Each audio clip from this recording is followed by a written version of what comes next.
Good evening. അപ്പോൾ നമ്മളിന്ന് degree third സെമ്മിലെ ഒരു എലക്റ്റീവ് സബ്ജക്റ്റായ മഹാത്മാഗാന്ധിയുടെ സബ്ജക്റ്റ് നമ്മളിന്ന് ക്ലാസ് സ്റ്റാർട്ട് ചെയ്യാണ്.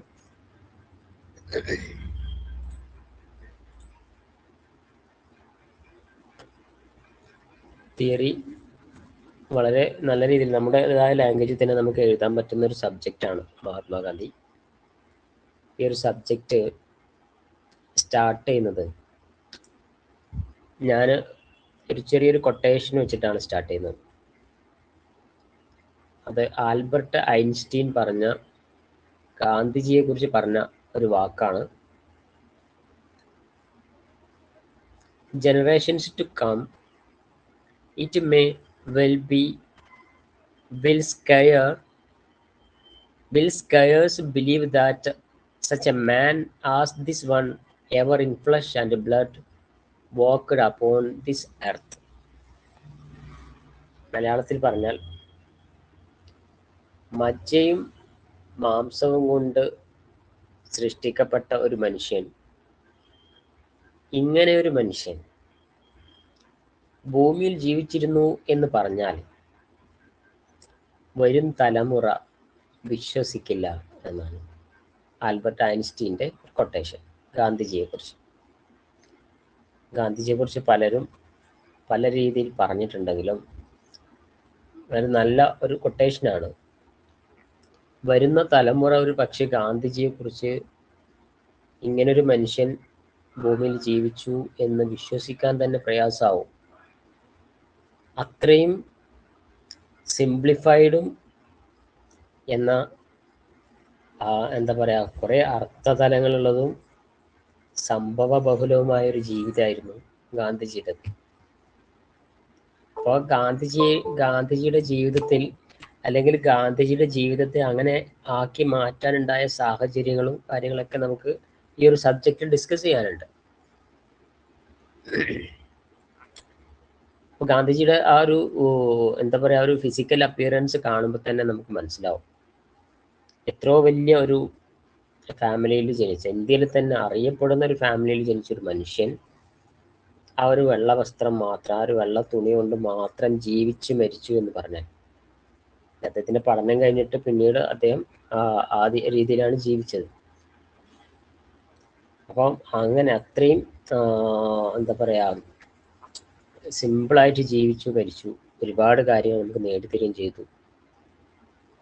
അത് വിശ്വസിക്കാൻ പ്രയാസമാണ് വരുന്ന തലമുറക്ക് എന്നാണ് ആൽബർട്ട് ഐൻസ്റ്റീൻ പറഞ്ഞത്.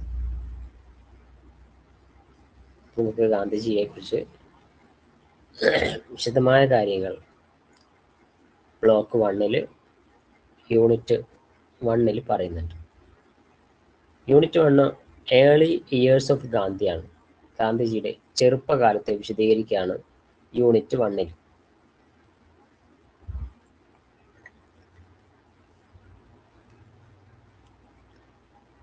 അതിൽ ബയോഗ്രഫിക്കൽ സ്കെച്ച് ഓഫ് ഗാന്ധിയാണ് യൂണിറ്റ് 1.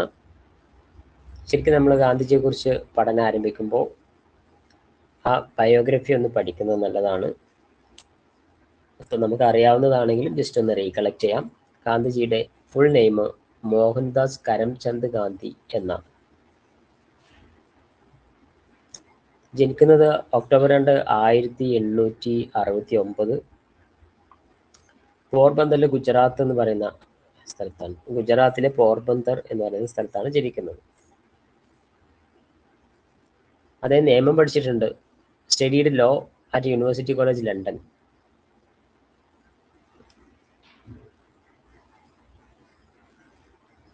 ഇതാണ് അദ്ദേഹത്തിൻ്റെ വീട്.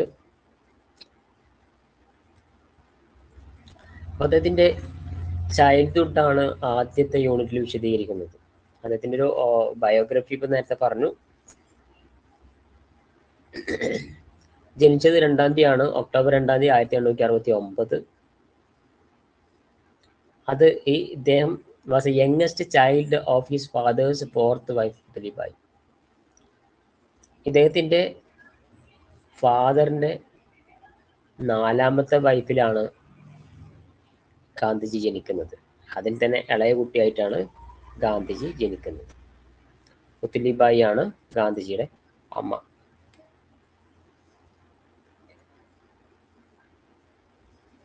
ഈ ഫാമിലി, ഗാന്ധിജിയുടെ ഫാമിലി ആ പ്രദേശത്തെ അല്ലെങ്കിൽ അവിടെയുള്ള ഒരു വലിയ ഫാമിലി ആയിരുന്നു. അതൊരു ദിവാനായിരുന്നു. പോർബന്തറിലെ ഒരു ദിവാനായിരുന്നു അദ്ദേഹത്തിന്റെ ഫാദർ. അതിന്റെ കുട്ടിക്കാലത്തുള്ള ഫോട്ടോ ആണ് ഈ കാണുന്നത്.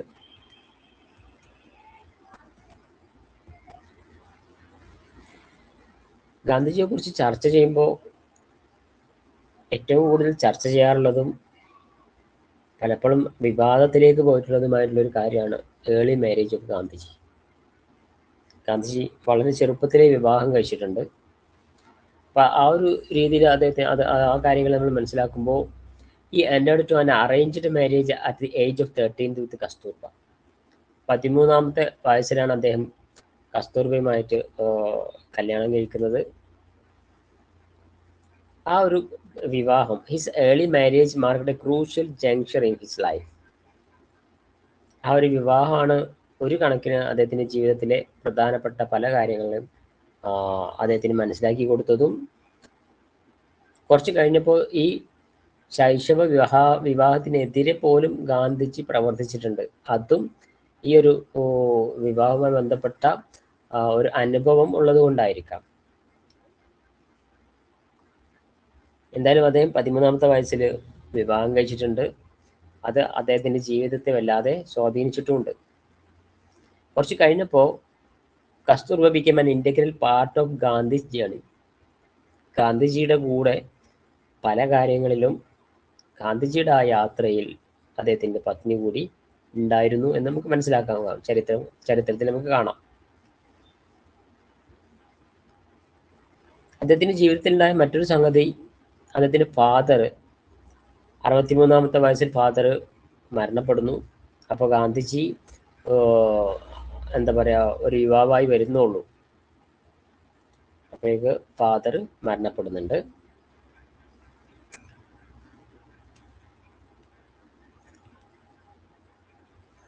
ഇനി അദ്ദേഹത്തിന്റെ എഡ്യൂക്കേഷനെ കുറിച്ച് ഡിസ്കസ് ചെയ്യുകയാണെങ്കിൽ, നമ്മൾ നേരത്തെ പറഞ്ഞ പോലെ ആ പ്രദേശത്തെ അല്ലെങ്കിൽ ഇന്ത്യയിലെ തന്നെ ഏറ്റവും ഉന്നതമായ ഒരു ഫാമിലിയിലാണ് അദ്ദേഹം ജനിക്കുന്നത്, ഗാന്ധി ഫാമിലി. അന്ന് ആ ഫാമിലിയിൽ പലരും വിദേശ രാജ്യങ്ങളിൽ പോയി പഠിച്ചവരും ഡോക്ടേഴ്സും എഞ്ചിനീയേഴ്സും പൈലറ്റ്സും ഒക്കെ ഉള്ള ഒരു ഫാമിലിയാണ്. ആ ഫാമിലിയിൽ നിന്ന് his family deliberated on Mohandas future, recognizing his desire to become a doctor. ഗാന്ധിജിയെ ശരിക്കും ഒരു ഡോക്ടർ ആക്കണമെന്നാണ് ആ ഫാമിലി തീരുമാനിച്ചിരുന്നത്, അല്ലെങ്കിൽ അവരുടെ ആഗ്രഹം.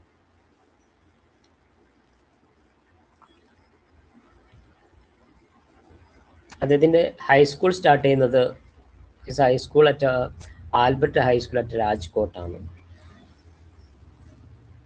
പിന്നീട് he joined Samaldas College at Bhavnagar for higher study, but he was not satisfied with the college. ശരിക്കും പറഞ്ഞാൽ അദ്ദേഹത്തിന്റെ ഹൈസ്കൂൾ കാലഘട്ടം മുതൽ തന്നെ അദ്ദേഹം പല സമരങ്ങളിൽ പങ്കെടുത്തിരുന്നു എന്ന് നമുക്ക് ചരിത്രത്തിൽ കാണാൻ പറ്റും. ശരിക്കും പറഞ്ഞാൽ ഗാന്ധിജിയുടെ ചെറുപ്പകാലം, അത് സ്കൂളിലൊക്കെ പഠിക്കുന്ന ആ ഒരു കാലഘട്ടം, അദ്ദേഹം അത്ര വലിയൊരു ബ്രില്യൻറ്റോ അല്ലെങ്കിൽ എല്ലാവരോടും കയറി സംസാരിക്കുന്ന ഒരു വ്യക്തിയോ അല്ല. വളരെ സൈലന്റ് ആയിട്ടുള്ള ഒരു കുട്ടിയായിരുന്നു ചെറുപ്പത്തിനും യുവാവായിരിക്കുമ്പോഴൊക്കെ. എല്ലാ സമയത്തും അദ്ദേഹം അങ്ങനെ തന്നെയാണ്. പക്ഷേ നമ്മുടെ രാജ്യത്തിന് വേണ്ടിയിട്ട് അല്ലെങ്കിൽ ബ്രിട്ടീഷുകാർക്കെതിരെ പലപ്പോഴും അദ്ദേഹം അവരെ വല്ലാണ്ട് ഉറക്കം കെടുത്തിയിട്ടുണ്ടെന്ന് നമുക്ക് കാണാൻ സാധിക്കും. അത് അദ്ദേഹത്തിന്റെ ശക്തി കൊണ്ടൊന്നുമല്ല. പലപ്പോഴും അദ്ദേഹത്തെ സ്കൂളിൽ പറഞ്ഞയച്ചാൽ പിന്നെ വൈകുന്നേരം അവരുടെ ഫാമിലി അദ്ദേഹത്തിനെ വിളിച്ചുകൊണ്ടുവരും ജയിലിൽ നിന്നായിരുന്നു. ഏതെങ്കിലും ഒരു സമരത്തിൽ അദ്ദേഹം പങ്കെടുത്തിട്ടുണ്ടാവും, ബ്രിട്ടീഷുകാർക്കെതിരെ എന്തെങ്കിലും ചെയ്തിട്ടുണ്ടാകും, അല്ലെങ്കിൽ പതാക പിടിച്ച് നടന്നിട്ടുണ്ടാവും. അപ്പോൾ ശരിക്കും പറഞ്ഞാൽ ഫാമിലി ആ സമയത്ത് വല്ലാതെ ബുദ്ധിമുട്ടിയിരുന്നു. ഈ ഒരു എല്ലാവരും ഓരോ ഫീൽഡിൽ ഡോക്ടേഴ്സും എഞ്ചിനീയേഴ്സും ഒക്കെ ആയിട്ട് വർക്ക് ചെയ്യുന്ന ആ ഒരു ഫാമിലിയിൽ നിന്ന് ഈ ഒരു കുട്ടി മാത്രം ഇതേപോലെ ഉള്ള എന്താ പറയാ, ബ്രിട്ടീഷുകാർക്കെതിരെ ഇങ്ങനെ ഇടയ്ക്കിടയ്ക്ക് പ്രശ്നങ്ങൾ ഉണ്ടാക്കുകയും ജയിലിൽ പോവുകയും ചെയ്യുന്ന ഒരാളായിട്ട് ഗാന്ധിജി മാറിയിരുന്നു. അദ്ദേഹം കോളേജ് പഠനം ഭാവനഗറിലെ ഒരു കോളേജിലാണ്, സമൽദാസ് കോളേജിലാണ് അദ്ദേഹം പഠിക്കുന്നത്, ജോയിൻ ചെയ്യുന്നത്. പക്ഷെ അദ്ദേഹത്തിന് ആ കോളേജ് പഠനമൊന്നും അദ്ദേഹത്തിന് വലിയ താല്പര്യം ഉണ്ടായിരുന്നില്ല. 1888 അദ്ദേഹം ഇംഗ്ലണ്ടിലേക്ക് പോവുകയാണ്. അത് ഫാമിലി തന്നെ ഇംഗ്ലണ്ടിലേക്ക് പറഞ്ഞയക്കാണ് അദ്ദേഹത്തെ. കാരണം അദ്ദേഹത്തിൻ്റെ കോളേജ് ലൈഫും ഹൈസ്കൂൾ ലൈഫൊക്കെ ഇവിടെ സമരവുമായി ബന്ധപ്പെട്ട് ഒരുപാട് പ്രശ്നങ്ങൾ ഉണ്ടാകുന്നുണ്ട്. അപ്പോൾ അദ്ദേഹത്തെ ലോ പഠിപ്പിക്കാൻ, ഡോക്ടറാക്കണമെന്ന ആഗ്രഹം എന്തായാലും ഫെയിലായി. അദ്ദേഹത്തെ ലോ പഠിപ്പിക്കാൻ വേണ്ടിയിട്ട് ഇംഗ്ലണ്ടിലേക്ക് പറഞ്ഞു വിടാണ് ചെയ്യുന്നത്. അപ്പോൾ നേരത്തെ പറഞ്ഞ പോലെ ഇന്ത്യയിലെ വളരെ പ്രശസ്തമായൊരു ഫാമിലി ആയിരുന്നു എന്ന് മാത്രമല്ല, നല്ലൊരു ഭക്ത ഹിന്ദു ഫാമിലി കൂടിയായിരുന്നു ഗാന്ധിജിയുടെ. അതുകൊണ്ട് തന്നെ കുറച്ച് കാര്യങ്ങളിലൊക്കെ കൺട്രോളും റൂൾസൊക്കെ ഉണ്ടായിരുന്നു. He participated in London Vegetarian Society and followed simple life. അദ്ദേഹത്തിൻ്റെ ചരിത്രത്തിൽ നമുക്ക് ഇങ്ങനെ ഒരു സംഗതി കാണാം. ലണ്ടൻ വെജിറ്റേറിയൻ സൊസൈറ്റിയിൽ അദ്ദേഹം ജോയിൻ ചെയ്തു. അതിനു മുമ്പ് ഒരു കാര്യം നമ്മൾ മനസ്സിലാക്കേണ്ടത്, ഇദ്ദേഹം ഇംഗ്ലണ്ടിലേക്ക് പഠിക്കാൻ വിടുമ്പോൾ ഗാന്ധിജിയുടെ അമ്മ കുറച്ച് ഉപദേശം കൊടുക്കുന്നുണ്ട്. അതൊന്ന് സ്ത്രീകളിൽ നിന്ന് അകന്നു നിൽക്കാനാണ്. പുറത്തേക്ക് പോയി പഠിക്കുമ്പം, ഇംഗ്ലണ്ടിലൊക്കെ പോയി പഠിക്കുമ്പം അവിടുത്തെ ഒരു കൾച്ചർ അനുസരിച്ച് സ്ത്രീകളുമായിട്ട് അകന്നു നിൽക്കണമെന്ന് പ്രത്യേകം പറഞ്ഞു. 2, വെജിറ്റേറിയൻ ഭക്ഷണം മാത്രമേ കഴിക്കാവൂ എന്ന് പറഞ്ഞിട്ടുണ്ടായിരുന്നു. ഈ 2 കാര്യങ്ങൾ അമ്മ ഇദ്ദേഹത്തോട് പറഞ്ഞിരുന്നു. അദ്ദേഹം അത് ഫോളോ ചെയ്യുകയും ചെയ്തു. എന്ന് മാത്രമല്ല, അദ്ദേഹം അവിടെ എത്തിയിട്ട് വെജിറ്റേറിയൻ സൊസൈറ്റിയിലെ അംഗമാവുകയാണ്. അദ്ദേഹത്തിൻ്റെ ഭക്ഷണത്തിലായാലും ജീവിതത്തിലായാലും ഒരു സിമ്പിൾ ആയിട്ടുള്ള ഒരു ലൈഫാണ് അദ്ദേഹം ഫോളോ ചെയ്തിരുന്നത്. അപ്പോൾ അദ്ദേഹത്തിൻ്റെ എഡ്യൂക്കേഷൻ ഇങ്ങനെയാണ്. ഹൈസ്കൂളും കോളേജും പിന്നീട് ഹയർ സ്റ്റഡിക്ക് വേണ്ടിയിട്ട് ലോ പഠിക്കാൻ വേണ്ടി ഇംഗ്ലണ്ടിലേക്ക് പോകുന്നു. ഇംഗ്ലണ്ടിലെ ലൈഫ് ഇങ്ങനെ ആയിരുന്നു. അവിടെ അദ്ദേഹം പഠിക്കാൻ വേണ്ടി പോയ സമയത്ത്, ഇംഗ്ലണ്ടിൽ സ്റ്റേ ചെയ്യുന്ന സമയത്ത്, in this period impressed with many thinkers in England. ഇംഗ്ലണ്ടിലെ ഒരുപാട് ആൾക്കാരുമായിട്ട് ഇദ്ദേഹത്തിന് ബന്ധം ഉണ്ടാവുകയും അല്ലെങ്കിൽ അവരുടെ ബുക്കുകൾ വായിക്കുകയൊക്കെ ചെയ്തു. അദ്ദേഹം ഇംപ്രസ്ഡ് ആയി. ശരിക്കും നമുക്ക് ഒരു ഗാന്ധിജിയെ നമ്മുടെ രാഷ്ട്രപിതാവാകാൻ പാകമാക്കുന്ന രീതിയിലുള്ള ഒരു മനുഷ്യനാക്കി തീർത്തത് അദ്ദേഹത്തിൻ്റെ ഇംഗ്ലണ്ടിലെ ലൈഫാണ്. ഇംഗ്ലണ്ടിലെ ലൈഫും അതോടൊപ്പം അദ്ദേഹം പിന്നീട് ഇംഗ്ലണ്ടിൽ നിന്ന് ജോലിയുടെ ആവശ്യാർത്ഥം ആഫ്രിക്കയിലേക്ക് കൂടെ പോകുന്നുണ്ട്. ആ 2 കാര്യങ്ങൾ അദ്ദേഹത്തിൻ്റെ ജീവിതത്തിന് ഒരുപാട് സഹായിച്ചിട്ടുണ്ട്, ഒരുപാട് മാറ്റങ്ങൾ വരുത്തിയിട്ടുണ്ട് എന്ന് നമുക്ക് പറയാം. അപ്പൊ ഗാന്ധിജി എന്ന ലീഡറെ നമുക്ക് ആ ലീഡറാക്കി തന്നത് അദ്ദേഹത്തിന്റെ പുറത്തുള്ള ലൈഫാണെന്ന് നമുക്ക് പറയാം. അതാണ് അദ്ദേഹത്തിന്റെ വിദ്യാഭ്യാസപരമായിട്ടുള്ള കാര്യങ്ങൾ നമുക്ക് പറയാനുള്ളത്. ഇനി അദ്ദേഹം ഗാന്ധിജി ഇൻ സൗത്ത് ആഫ്രിക്കയിൽ അദ്ദേഹം പോകുന്നുണ്ട്. ഇംഗ്ലണ്ടിലാണ് അദ്ദേഹത്തിന്റെ ലോ പഠനത്തിന് വേണ്ടിയിട്ട് പോയത്. അദ്ദേഹം പഠിക്കുന്ന സമയത്തുള്ള ഒരു ഫോട്ടോ ഇങ്ങനെയാണ്. Gandhiji lived and worked in South Africa from 1893 to 1914. 1914 വരെ അദ്ദേഹം സൗത്ത് ആഫ്രിക്കയിൽ ജീവിച്ചു. He encountered systematic racial discrimination, most famously when he was thrown off train at Pietermaritzburg for refusing the leave first class. ഞാനിതിൽ മലയാളം നോട്ട്സും കൂടെ ഉൾപ്പെടുത്തിയിട്ടുണ്ട് കേട്ടോ. മലയാളത്തിൽ നോട്ട്സ് ഉണ്ട്, അത് വായിക്കുക. ഇതിൽ ഞാൻ ഇപ്പോൾ സ്റ്റാർട്ടിങ്ങിൽ കുറച്ച് ഇംഗ്ലീഷ് ഉള്ളൂ, പിന്നീട് ഞാൻ മലയാളത്തിൽ തന്നെ PPT കാണിക്കുന്നുണ്ട്.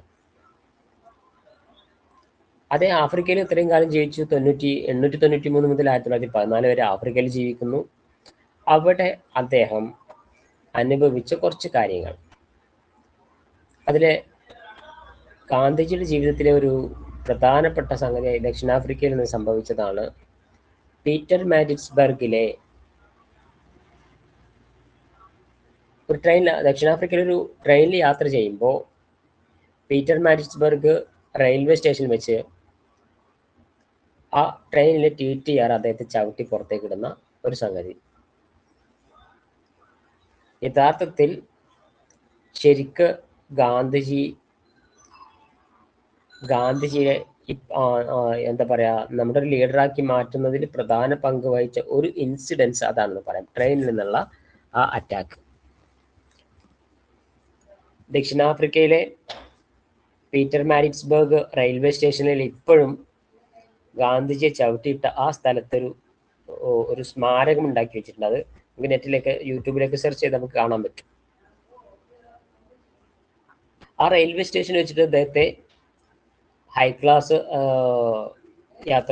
ക്ലാസ് ടിക്കറ്റിൽ യാത്ര ചെയ്തു. ഓൾറെഡി അദ്ദേഹം ടിക്കറ്റ് എടുത്തിട്ട് തന്നെയാണ് യാത്ര ചെയ്യുന്നത്. ഹൈ ക്ലാസ് ടിക്കറ്റ് എടുത്ത് അദ്ദേഹം യാത്ര ചെയ്തു. എന്നാൽ കറുത്ത വർഗക്കാരായ കറുത്ത വർഗക്കാർ, അത് ഇന്ത്യക്കാർ മാത്രമല്ല, അവർക്ക് അന്ന് ആ ഒരു ഹൈ ക്ലാസ് കമ്പാർട്ട്മെന്റിൽ യാത്ര ചെയ്യാൻ പാടില്ലായിരുന്നു.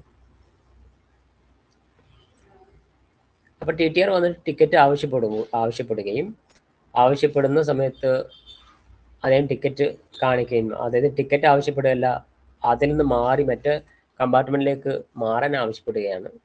അപ്പൊ ഗാന്ധിജി ടിക്കറ്റ് എടുത്ത് ക്യാഷ് കൊടുത്തിട്ടാണ് യാത്ര ചെയ്യുന്നത് എന്ന് പറഞ്ഞാൽ അദ്ദേഹത്തിന് വാദിക്കുകയാണ്. അപ്പോഴാണ് അദ്ദേഹം ചവിട്ടി പുറത്തിടുന്നത്. അപ്പൊ അദ്ദേഹത്തിന്റെ ബാഗും അദ്ദേഹത്തിന്റെ സ്വെറ്ററും എല്ലാം ട്രെയിനിലാണ് ഇരിക്കുന്നത്. അദ്ദേഹം റെയിൽവേ സ്റ്റേഷനിലേക്ക് തെറിച്ചു വീണു. അവിടെ അദ്ദേഹം രാത്രി ആ ഇരിപ്പ് റെയിൽവേ സ്റ്റേഷനിൽ കുറേ നേരം ഇരുന്നു. അപ്പൊ അദ്ദേഹത്തിന് ഉണ്ടായ അനുഭവം ദക്ഷിണാഫ്രിക്കയിലെ ചില നേതാക്കന്മാരും അതേപോലെ തന്നെ ദക്ഷിണാഫ്രിക്കയിലുള്ള ഇന്ത്യയുടെ ചില നേതാക്കന്മാരൊക്കെ അറിഞ്ഞിട്ടുണ്ടായിരുന്നു. അദ്ദേഹത്തെ അനുനയിപ്പിച്ച് അദ്ദേഹത്തെ എങ്ങനെയെങ്കിലും നാട്ടിലേക്ക്, അദ്ദേഹം ദക്ഷിണാഫ്രിക്കയിലെ അദ്ദേഹത്തിന്റെ വർക്ക് കഴിഞ്ഞു, അദ്ദേഹം നാട്ടിലേക്ക്, ഇന്ത്യയിലേക്ക് തിരിച്ചു വരുന്നൊരു യാത്രയായിരുന്നു അത്. അപ്പൊ ഒരുപാട് നേതാക്കന്മാർ പല രീതിയിലും അദ്ദേഹത്തെ ബന്ധപ്പെടുകയും അത് ദക്ഷിണാഫ്രിക്കയിലെ പല ഉദ്യോഗസ്ഥരും അദ്ദേഹത്തോട് മാപ്പ് പറയുകയൊക്കെ ചെയ്തു. എന്നിട്ട് ഇന്ത്യയിലേക്കുള്ള വീണ്ടും യാത്ര ചെയ്യാനുള്ള ടിക്കറ്റ് എടുത്ത് നൽകുകയും ചെയ്തു. പക്ഷേ ഗാന്ധിജി അത് റെഫ്യൂസ് ചെയ്തു. ഇന്ത്യയിലേക്ക് പോകുന്നതിന് പകരം അദ്ദേഹം തന്നെ തിരിച്ച് ദക്ഷിണാഫ്രിക്കയിലേക്ക് ടിക്കറ്റ് എടുത്തു. അദ്ദേഹം പല ആളുകൾ പറഞ്ഞിട്ടും അദ്ദേഹം അതിന് വഴങ്ങില്ല. അദ്ദേഹം തിരിച്ച് ദക്ഷിണാഫ്രിക്കയിലേക്ക് തന്നെ ടിക്കറ്റ് എടുത്ത് പോവുകയാണ് ഉണ്ടായത്. അവിടുന്ന് അങ്ങോട്ടാണ് അദ്ദേഹത്തിന്റെ സംഭവ ബഹുലമായ ജീവിതം ആരംഭിക്കുന്നത്. അതാണ് മൂന്നാമത്തെ പോയിന്റിൽ, ദിസ് എക്സ്പീരിയൻസ് സ്പാർക്ക്ഡ് ഹിസ് ആക്ടിവിസം. ആ ഒരു അനുഭവം, ട്രെയിനിൽ നിന്ന് ചവിട്ടിയിട്ട, ശരിക്കും പറഞ്ഞാൽ വളരെ തണുപ്പുള്ള ഒരു രാത്രിയായിരുന്നു എന്നാണ് അദ്ദേഹത്തിന്റെ അനുഭവ കഥയിൽ പറയുന്നത്. അതിൽ അദ്ദേഹത്തിന്റെ സ്വെറ്റർ പോലും ഇല്ല, പുതപ്പില്ല. എന്നിട്ട് ആ തണുപ്പത്ത് അദ്ദേഹം നേരം വെളുക്കുന്നവരെ ഇരുന്നു എന്നാണ്. അപ്പൊ അദ്ദേഹം ചിന്തിച്ചത് കറുത്ത വർഗക്കാരായ ആളുകൾക്കെതിരെ അവരനുഭവിക്കുന്ന പ്രയാസങ്ങളാണ്. അതിനെതിരെ അദ്ദേഹം സംസാരിക്കാനും അതിൽ പ്രവർത്തിക്കാനും തുടങ്ങുന്നത് അന്നത്തെ ആ ഒരു ഇൻസിഡന്റിന് ശേഷമാണ്. Leading him to fight for the rights of Indian living in South Africa. South ആഫ്രിക്കയിൽ ജീവിക്കുന്ന കുറെ ഇന്ത്യക്കാരുണ്ട്. അവരൊക്കെ ഇതേപോലെയുള്ള പീഡനങ്ങൾ സഹിച്ചുകൊണ്ടാണ് അവർ ജീവിച്ചിരുന്നത്. അവർക്ക് വേണ്ടിയിട്ട് പ്രവർത്തിക്കാൻ അദ്ദേഹം അന്ന് തീരുമാനിക്കുന്നു. അങ്ങനെ അദ്ദേഹം തിരിച്ച് ദക്ഷിണാഫ്രിക്കയിലേക്ക് തന്നെ വണ്ടി കയറി എന്ന് പറഞ്ഞല്ലോ. അദ്ദേഹം അവിടെ എത്തി. അവിടെയാണ് അദ്ദേഹത്തിന്റെ സത്യാഗ്രഹ എന്ന് പറയുന്ന ഒരു സമരമുറ, ശരിക്കും ഗാന്ധിജിയുടെ സമരം. നമ്മുടെ രാഷ്ട്രപിതാവാണ്. സ്വാതന്ത്ര്യ സമരത്തിന് അദ്ദേഹത്തിന്റെ സാന്നിധ്യം അല്ലെങ്കിൽ അദ്ദേഹത്തിന്റെ പ്രവർത്തനം വളരെ പ്രധാനപ്പെട്ട കാര്യങ്ങളാണ്. ബ്രിട്ടീഷുകാർക്കെതിരെ അദ്ദേഹം പ്രവർത്തിച്ചത് ആയുധങ്ങൾ കൊണ്ടല്ല, അദ്ദേഹത്തിന്റെ സത്യാഗ്രഹ എന്ന് പറയുന്ന സത്യാഗ്രഹ സമര മുറ കൊണ്ടാണ്. During this period developed the philosophy of Satyagraha, truth force, which is method of non-violence resistance injustice. ഗാന്ധിജിയെ കുറിച്ച് നമ്മൾ പഠിക്കുമ്പോൾ ഒന്ന് രണ്ട് വാക്കുകൾ നമ്മൾ പ്രത്യേകം പഠിക്കും. അതിൽപ്പെട്ട ഒന്നാണ് സത്യാഗ്രഹ, രണ്ട് നോൺ വയലൻസ്, അതായത് അഹിംസ, മറ്റുള്ളവരെ വേദനിപ്പിക്കാതിരിക്കുക. മറ്റുള്ളവർക്കെതിരെ സമരം ചെയ്യാം, പക്ഷെ അവരെ വേദനിപ്പിക്കാൻ പാടില്ല, ആരെയും വേദനിപ്പിക്കാൻ പാടില്ല എന്നൊക്കെയുള്ള കുറെ കൺസെപ്റ്റ് അദ്ദേഹത്തിന്. ഇതൊക്കെ എവിടെ നിന്നാണ് അദ്ദേഹത്തിന് ഇങ്ങനെ ഒരു കൺസെപ്റ്റ് കിട്ടിയെന്നൊക്കെ പിന്നീട് പറയുന്നുണ്ട്. എന്തായാലും സത്യാഗ്രഹ എന്ന് പറയുന്ന ആ ഒരു സമരമുറ സ്റ്റാർട്ട് ചെയ്യുന്നത് ഇന്ത്യയിലല്ല എന്ന് നമുക്ക് മനസ്സിലായി. അത് ദക്ഷിണാഫ്രിക്കയിൽ വെച്ചിട്ടാണ് സത്യാഗ്രഹം സ്റ്റാർട്ട് ചെയ്യുന്നത്. അപ്പോൾ സൗത്ത് ആഫ്രിക്കയിൽ അദ്ദേഹത്തിന്റെ പ്രവർത്തനങ്ങൾ എന്തൊക്കെയാണെന്ന് വെച്ചാൽ, എൻകൗണ്ടേർഡ് സിസ്റ്റമാറ്റിക് റേസിസം, ഇത് സ്പാർക്ക്ഡ് ഹിസ് ആക്ടിവ്സ്. അതായത് വർഗവിവേചനത്തിനെതിരെ അദ്ദേഹം പ്രവർത്തിച്ചു. അദ്ദേഹം developed satyagraha, a method of non violent resistance. Satyagraha എന്ന് പറയുന്ന ഒരു സമരമുറ, നോൺ വയലൻസ് സമരമുറ അദ്ദേഹം ആരംഭിച്ചു. ഇതാണ് ഞാൻ പറഞ്ഞ നേരത്തെ ദക്ഷിണാഫ്രിക്കയിൽ അദ്ദേഹത്തെ ചവിട്ടിയിട്ട ആ റെയിൽവേ സ്റ്റേഷനിലെ ഗാന്ധിജിയുടെ സ്മാരകം.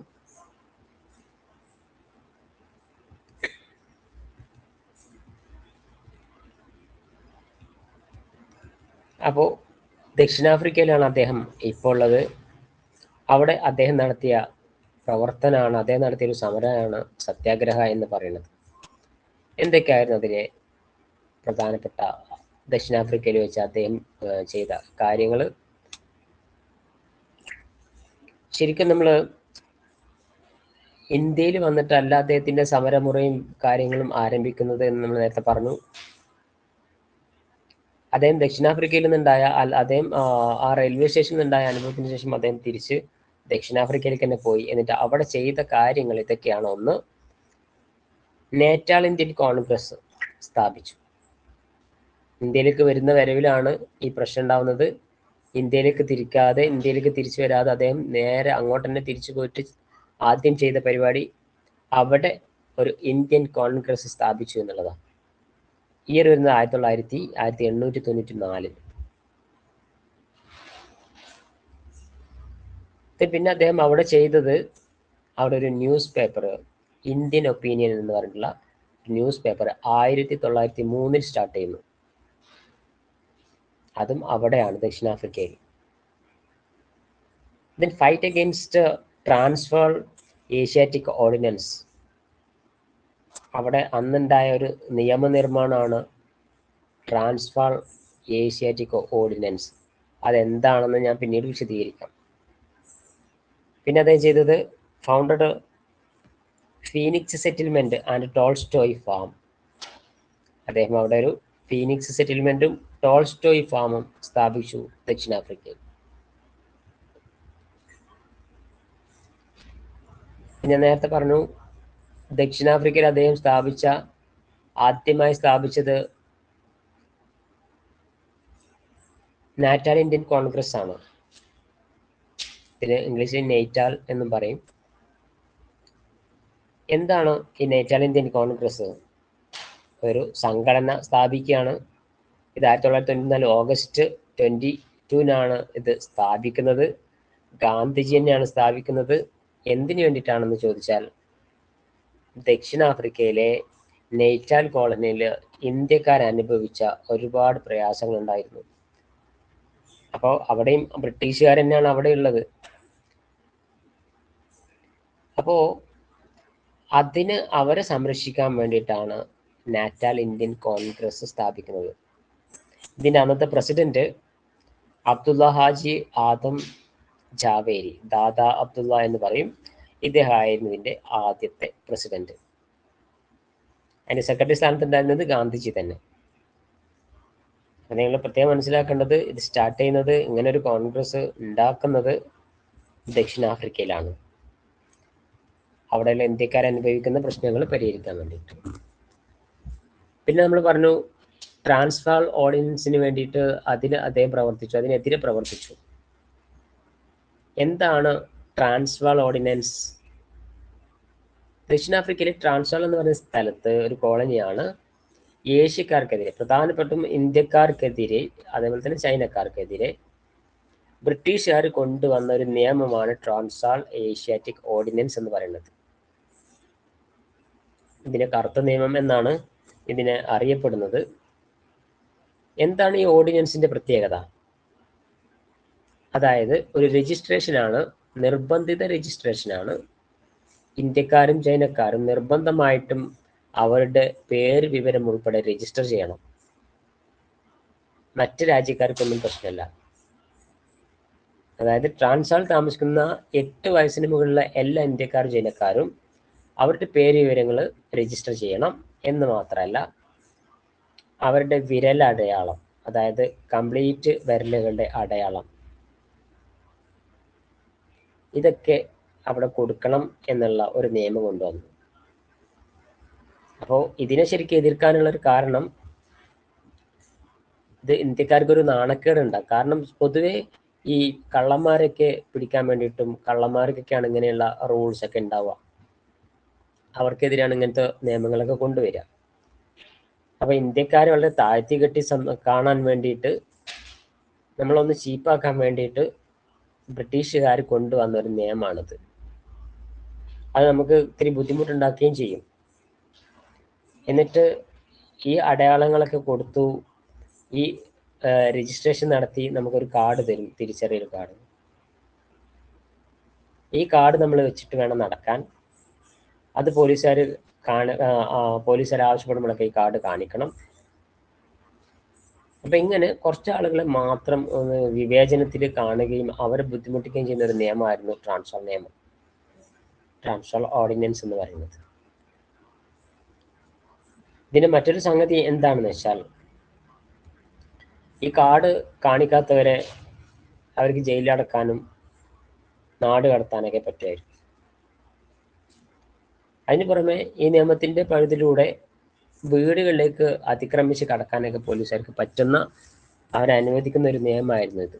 ഈ നിയമത്തിനെതിരെ അന്ന് ഗാന്ധിജി പ്രവർത്തിച്ചു. അത് എന്താ പറയാ, ബ്രിട്ടീഷുകാർക്കെതിരെ ചെയ്ത ഒരു വലിയ ഒരു പ്രശ്നമായിരുന്നു, വലിയൊരു നടപടിയായിരുന്നു ഈ ട്രാൻസ്വാൾ നിയമത്തിന്റെ ലംഘനം എന്ന് പറയുന്നത്. അതിനെതിരെ സംസാരിച്ചതും കാര്യങ്ങൾ ചെയ്തതും.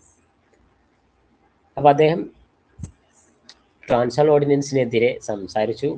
അതിനു വേണ്ടിയിട്ടാണ് അദ്ദേഹം അവിടെ നേറ്റാൾ ഇന്ത്യൻ കോൺഗ്രസ് രൂപീകരിച്ചത്. ആ കോൺഗ്രസ് രൂപീകരിക്കും അതിനുശേഷം അദ്ദേഹം വേറെയും കുറേ പ്രവർത്തനങ്ങൾ ഏർപ്പെടുകയും ചെയ്തു. അതിലൊന്നാണ് ഫീനിക്സ് സെറ്റിൽമെന്റ്. എന്താണ് ഫീനിക്സ് സെറ്റിൽമെന്റ്? ഗാന്ധിജി ദക്ഷിണാഫ്രിക്കയിൽ സ്ഥാപിച്ച ആദ്യത്തെ ആശ്രമം. ഗാന്ധിജി ആശ്രമം ആദ്യം സ്ഥാപിക്കുന്നത് ഇന്ത്യയിലല്ല. ഗാന്ധിജിയുടെ ആശ്രമങ്ങൾ പല സ്ഥലത്തും നമുക്ക് ഇപ്പോഴും കാണാൻ സാധിക്കും. ആദ്യത്തെ ആശ്രമം സ്ഥാപിക്കുന്നത് ദക്ഷിണാഫ്രിക്കയിലാണ്. ടർബൻ എന്ന് പറഞ്ഞ സ്ഥലത്തിന്റെ അടുത്താണിത് സ്ഥിതി ചെയ്യുന്നത്. എന്തിനാണെന്ന് വെച്ചാൽ, ഇങ്ങനൊരു ആശ്രമം സ്ഥാപിക്കുക. എന്താണ് ഈ ആശ്രമം കൊണ്ട് ഉദ്ദേശിക്കുന്നത്? അവിടുത്തെ ബലഹീനരായ അല്ലെങ്കിൽ വൃദ്ധന്മാരായ ആൾക്കാരെ ഒരുമിപ്പിക്കുക. വൃദ്ധന്മാരെ മാത്രമല്ല, പ്രശ്നങ്ങൾ അനുഭവിക്കുന്ന എല്ലാവരെയും ഒരുമിച്ച് നിർത്തുക, അവരെ സംരക്ഷിക്കുക. അപ്പൊ അവരെ സംരക്ഷിക്കാനും ഒരുമിച്ച് നിർത്താനും അവരെ സംരക്ഷണം ഏറ്റെടുക്കാനും ഒക്കെ ഫിനാൻഷ്യൽ എന്താ പറയാ ചെലവുകൾ ഉണ്ടാവും. അതിനും ഒരു പരിഹാരം ഗാന്ധിജി കാണുന്നുണ്ട്. എന്തായാലും ഈ ഒരു ആശ്രമം സ്ഥാപിക്കുക എന്നുള്ളൊരു കൺസെപ്റ്റിലേക്ക് ഗാന്ധിജി വരുന്നത് ഒരു പുസ്തകം വായിച്ചതിൻ്റെ ഒരു അറിവിലൂടെയാണ്, അല്ലെങ്കിൽ അതിൻ്റെ ഒരു മോട്ടിവേഷനിലൂടെ. അൺടു ദിസ് ലാസ്റ്റ് എന്ന് പറയുന്ന ഒരു പുസ്തകമുണ്ട്. ഈ പുസ്തകം വായിച്ചതിൽ നിന്നാണ് അദ്ദേഹത്തിന് ആശ്രമം സ്ഥാപിക്കുക എന്നുള്ള ഒരു പ്രേരണ വരുന്നത്. ഇവിടെ കുറെ ആളുകളെ സംരക്ഷിക്കുക എന്നതിലപ്പുറത്ത് ആ ആളുകളെ ഗാന്ധിജി പറയുന്ന അല്ലെങ്കിൽ ഗാന്ധിജി വിഭാവനം ചെയ്യുന്ന ഒരു ലൈഫ് സ്റ്റൈൽ ഉണ്ട്, അതിലേക്ക് ആളുകളെ കൊണ്ടുവരിക. അതോടൊപ്പം കായികാധ്വാനത്തിന്റെ മഹത്വം, സ്വാശ്രയത്വം എന്നിവ പ്രോത്സാഹിപ്പിക്കുക. ഇതൊക്കെയായിരുന്നു എൻ്റെ ലക്ഷ്യം. എന്തെങ്കിലുമൊക്കെ ജോലി അവർക്ക് തന്നെ ചെയ്യാൻ പറ്റണം, അതിന് സഹായിക്കുക. സിമ്പിളായിട്ട് ജീവിക്കാൻ പഠിപ്പിക്കുക. അതോടൊപ്പം അവർക്ക് കുറച്ച് കായിക അധ്വാനങ്ങളൊക്കെ പഠിപ്പിക്കുകയും ചെയ്യുക. അപ്പൊ അദ്ദേഹം ആശ്രമം സ്ഥാപിക്കുന്നു. അവിടെ തന്നെ വേറൊരു സംഗതി കൂടി അദ്ദേഹം ചെയ്തു. ഇന്ത്യൻ ഒപ്പീനിയൻ എന്ന് പറയുന്ന ഒരു പത്രം ആരംഭിച്ചത് ഈ ആശ്രമത്തിൽ വെച്ചിട്ടാണ്. പത്രത്തിന്റെ പ്രവർത്തകർ എല്ലാവരും ഒരേ ശമ്പളത്തിൽ ഒന്നിച്ച് താമസിക്കുകയും ജോലിയും ചെയ്യും. ഗാന്ധിജിയുടെ ശരിക്കുള്ള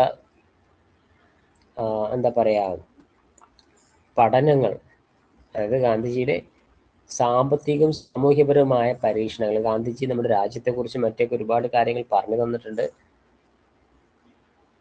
ആ അറിവുകളും അതിൻ്റെ കാര്യങ്ങളൊക്കെ അദ്ദേഹം പ്രാക്ടിക്കലായി ചെയ്ത് പഠിച്ചത് അല്ലെങ്കിൽ മനസ്സിലാക്കിയത് ഈ ആശ്രമത്തിൽ വെച്ചാണ് എന്ന് പറയാം.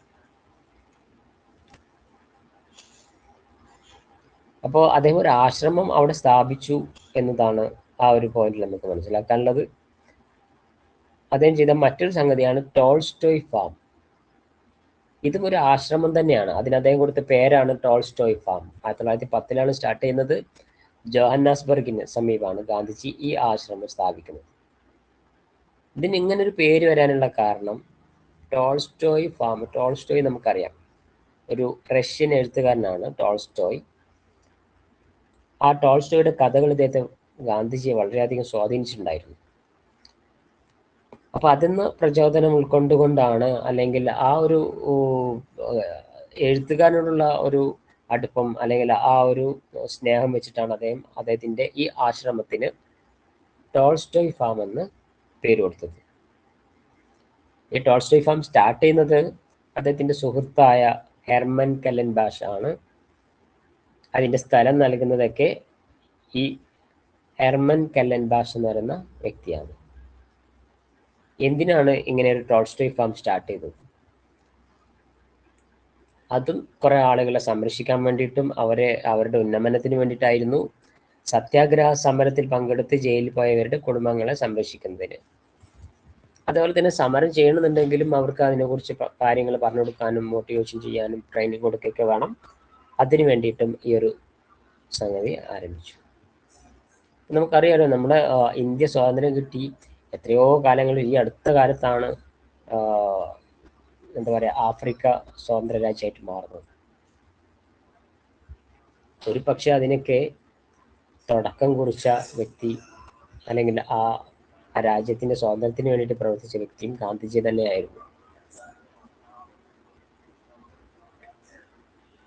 അപ്പൊ ഈ ഒരു ടോൾസ്റ്റോയ് ഫാമിന്റെ പ്രത്യേകത, ഇവിടെ മതങ്ങളൊന്നുമില്ല, എല്ലാവരും ഒന്നിച്ച് ജീവിക്കുകയും ഒന്നിച്ച് ഭക്ഷണം ഉണ്ടാക്കുകയും ഒന്നിച്ച് അവർ ജോലി ചെയ്ത് ജീവിക്കുകയും ചെയ്തു. അപ്പോൾ ആശ്രമം എന്നൊക്കെ പറയുമ്പോൾ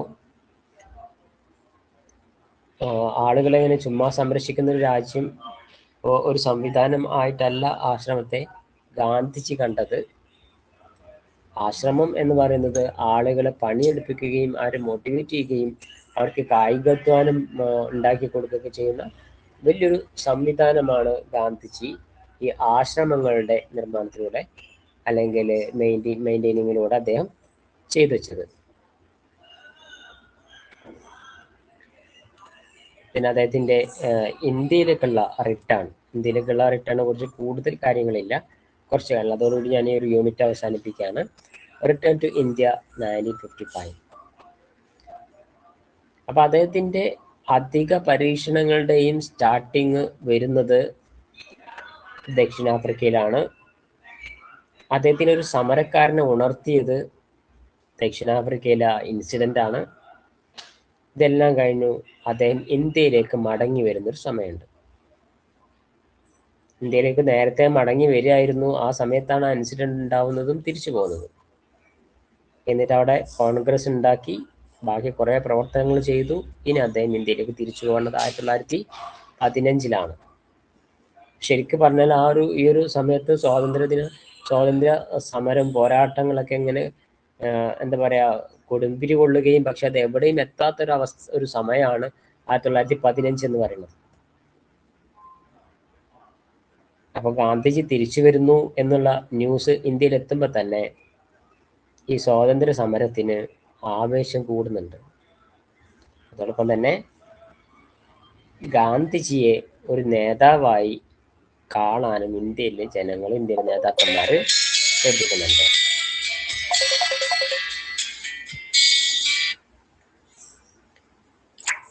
അപ്പോ